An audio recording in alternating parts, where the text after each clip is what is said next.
ئەحمەد مەسعود کوڕی فەرماندەی بەرەی بەرگری نیشتیمانی ئەفغانستان ئەحمەد شامەسعودە کە 9 سێپتەمبەری 2001 لەلایەن تالیبان و قاعیدەوە تیرۆر کرا. ئەو کات ئەحمەد مەسعود تەمەنی 9 ساڵان دەبێت. ئێستا 32 ساڵە و شوێنی باوکی گرتووەتەوە.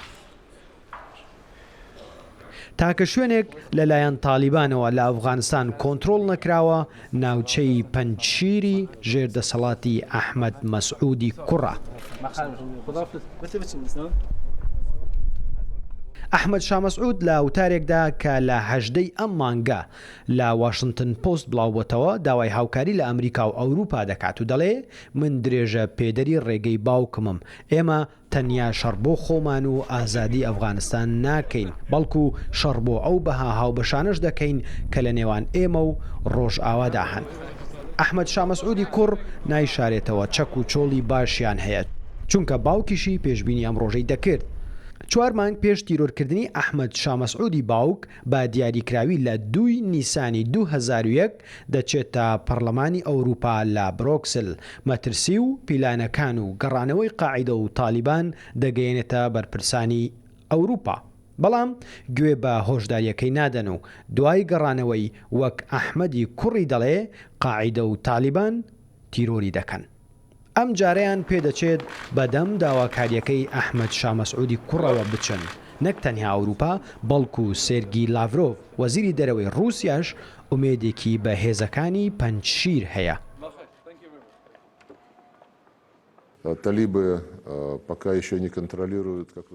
تالیبان هەموو ئەفغانستانی کۆنتڕۆڵ نەکردووە. باز لەوە دەکرێت لە ناوچەکانی پەنجشیر هێزەکانی بەرگری جێگری پێشووی سەرۆکی ئەفغانستان بەڕێ ساڵح و ئەحمەد مەسعود لەوێ ماون و خۆیان کۆ کردوێتەوە.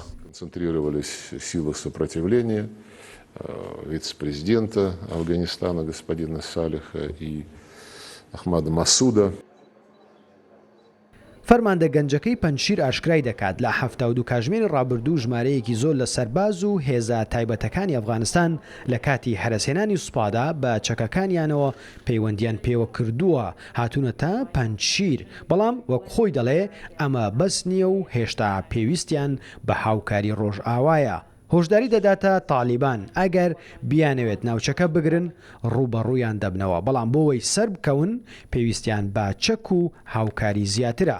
پەنجشیر دەڵێ هاوکاریەکانیش لە واشنگتن، لە لەندەن لەو شوێنەی ئەکادیمیای سەربازی شاهانەم لێ تەواو کردووە، لە پاریس لەو شوێنەی کە بەهاری ئەم ساڵ شوێنێکی تایبەت لە ناو باخچەکانی کەمپس ئیلیزێ بە ناوی فەرماندەی کۆچکردوو ئەحمەد شامەسعودی باوکمەوە کرا.